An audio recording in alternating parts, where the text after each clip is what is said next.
고린도후서 12장을 들어갔습니다. 이제 고린도후서 2장을 남겨놓고 있습니다. 고린도후서가 끝이 나면 구약의 사사기로 좀 들어가 보려고 하고 있는데요. 우리가 이 신약과 이 구약을 좀 왔다 갔다 하면서 좀 역사도 좀 보고 또 이런 좀 교리들도 보면서 중요한 것들을 좀 확인하는 축복들이 있게 되기 바랍니다. 이번에 저는 고린도 후서를 보면서 좀 짧게 보다 보니까 지루하게 느껴지는 것도 있지만 저의 심정을 좀 이해하는 것 같은 생각이 좀 있었어요.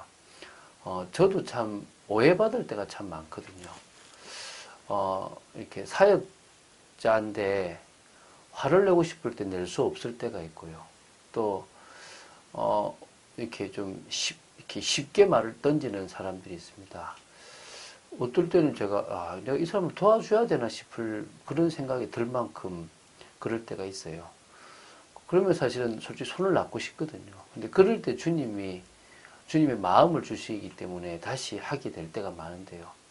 바울이 참 손 놨고 싶을 때가 참 많을 것 같은데 그 주님의 마음을 가지고 사역하는 모습들을 볼 수 있습니다. 정말 그런 정말 바울을 좀 이해하는 저는 시간이 되었는데 여러분에게도 중요한 시간이 되기를 주 예수 그리스도 이름으로 축원드립니다. 자, 고린도후서 12장 1절부터 6절 말씀을 볼 겁니다. 지금 이제 고린도후서 12장을 보는데요. 12장은 고린도후서 본론부 가운데서 후반부에 속하는 부분이거든요. 다시 한번 정리를 해보겠습니다. 고린도후서 1장 12절부터 13장 10절까지가 본론부인데 그 중에서 1장 12절부터 7장 16절까지를 전반부라 그러고요. 8장 9장을 중반부라 그러고 10장 1절부터 13장 10절까지를 후반부라고 이렇게 나눌 수 있습니다. 지금 후반부에 지금 2장을 남겨놨다고 보시면 되겠죠.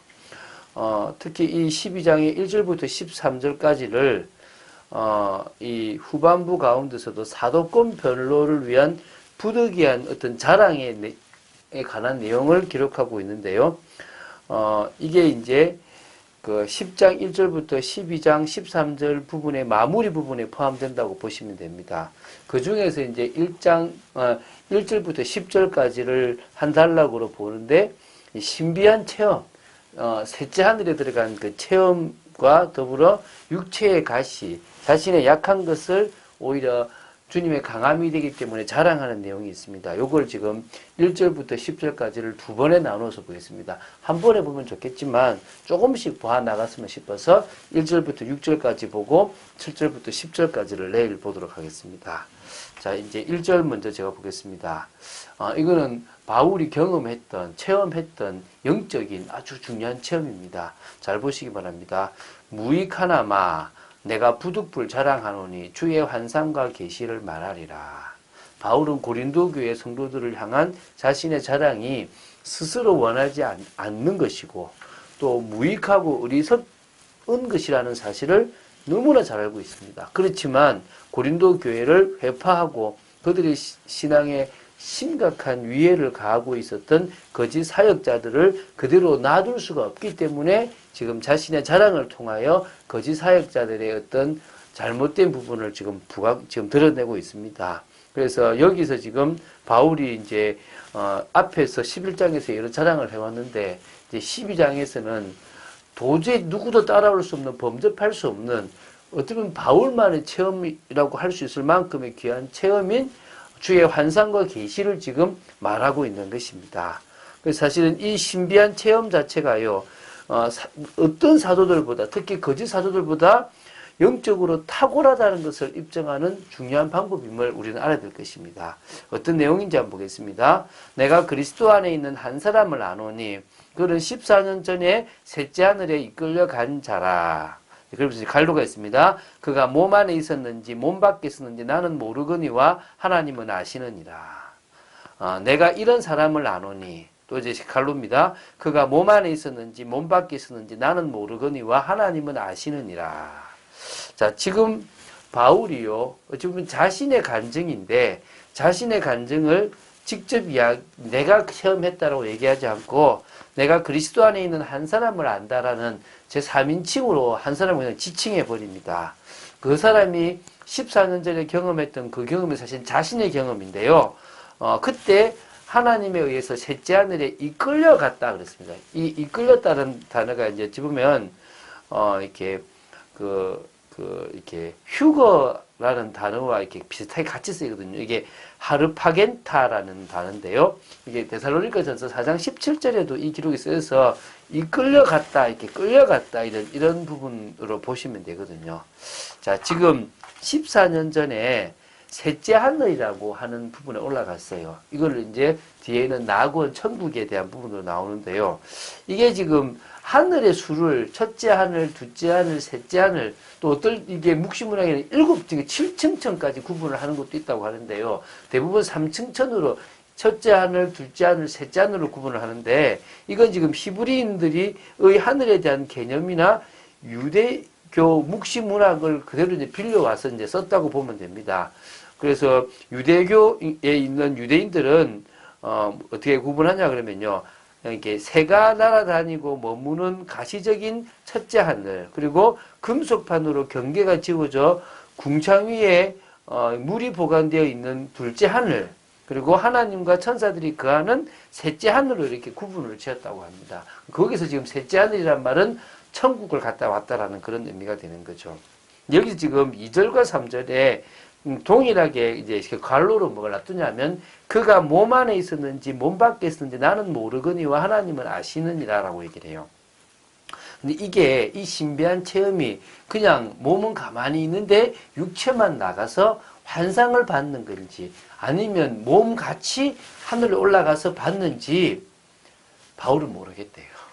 누구나 안다고요? 하나님만 아신다는 거죠. 어떤 의미에서는 이거 육체만의, 그러니까 그러니까 육체를 나가서 환상적인 경험이라고 하기로는 너무나 분명한 경험을 자기는 하고 왔다는 거예요.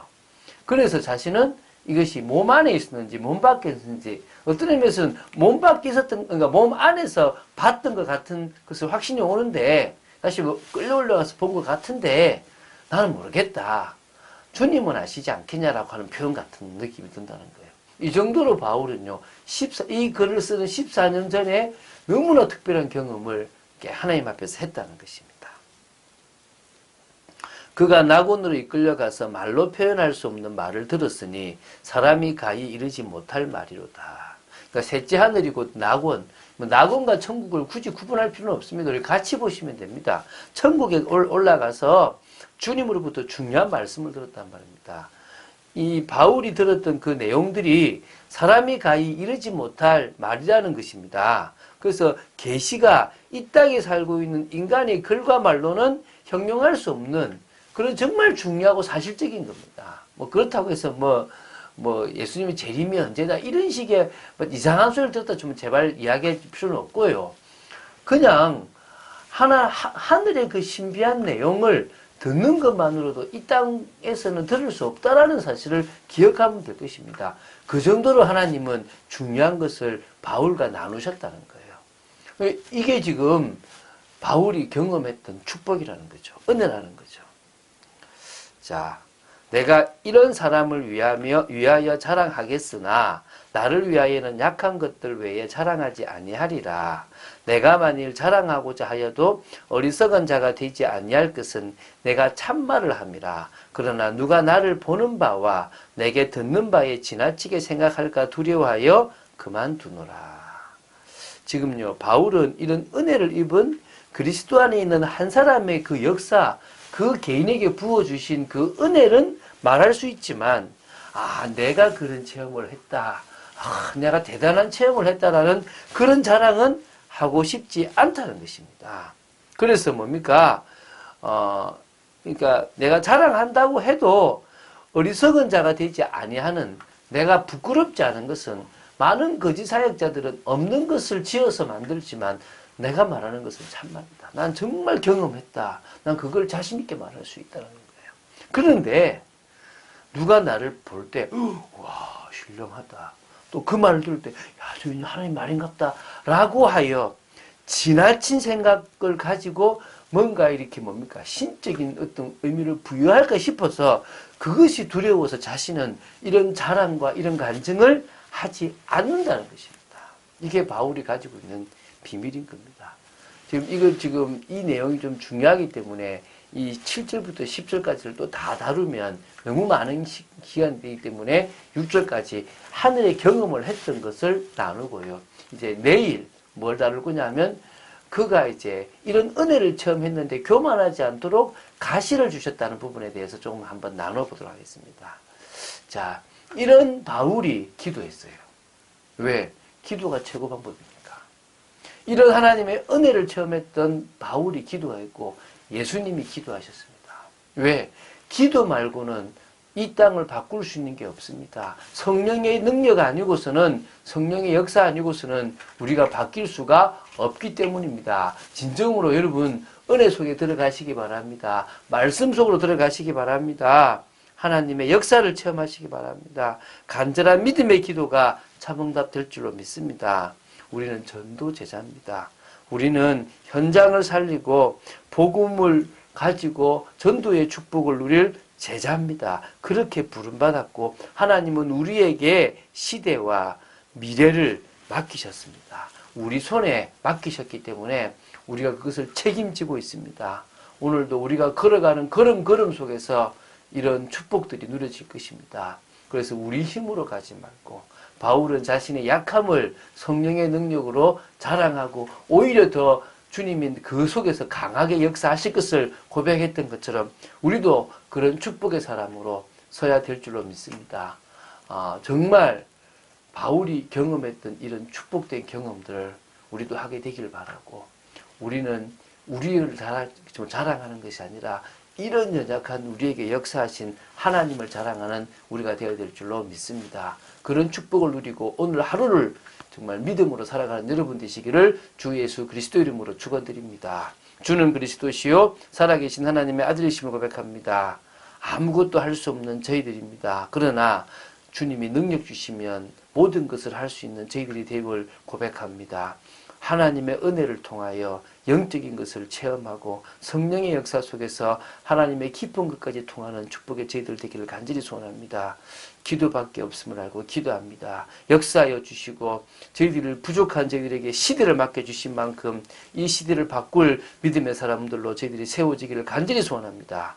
오늘 하루를 지켜주시고 인도하여 주시옵소서. 주 예수 그리스도 이름으로 기도드립니다. 아멘.